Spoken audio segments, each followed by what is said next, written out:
নমস্কার বন্ধুরা, চলে এলাম জন্মাষ্টমীর প্রথম ব্লগ বা জন্মাষ্টমীর একটি ব্লগ নিয়ে। দেখুন, জন্মাষ্টমীর তো প্রিপারেশন শুরু করা হয়ে গেছে। তার জন্য সবজি বাজার, 5 রকম ভাজার জন্য সবজি বাজার, ফল, কলা, তাল, দুধ, পায়েসের জন্য দুধ, সব রকম বাজার করা হয়ে গেছে। আমার জন্মাষ্টমীর বাজার কমপ্লিট। দুধ, দই, মিষ্টি, ননি সব কমপ্লিট। এছাড়াও মেয়ে ব্লিঙ্কিট থেকে অর্ডার দিয়ে দিয়েছিল ক্যাডবেরি। ওর বাবাকে বলেছিল, ওর বাবা বকা দিয়েছে যে ওকে নিয়ে যাওয়ার জন্য। ও বলেছিল বাবার সাথে যাবে, তো বাবা নিয়ে যায়নি। ও ব্লিঙ্কিট থেকে অর্ডার দিয়েছে, ওর বাবা আবার বাজার থেকে নিয়ে এসেছে। যাই হোক, ডবল গপু দাদার জন্য, গপু ভাইদের জন্য ডবল ক্যাডবেরি এসে গেছে।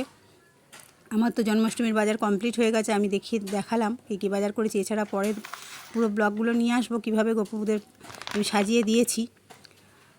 যদি ব্লগটি ভালো লাগে, লাইক, কমেন্ট, শেয়ার করবেন এবং পাশে থাকবেন। সবাই ভালো থাকবেন, সুস্থ থাকবেন, এই বলেই ব্লগটি শেষ করছি আজকে।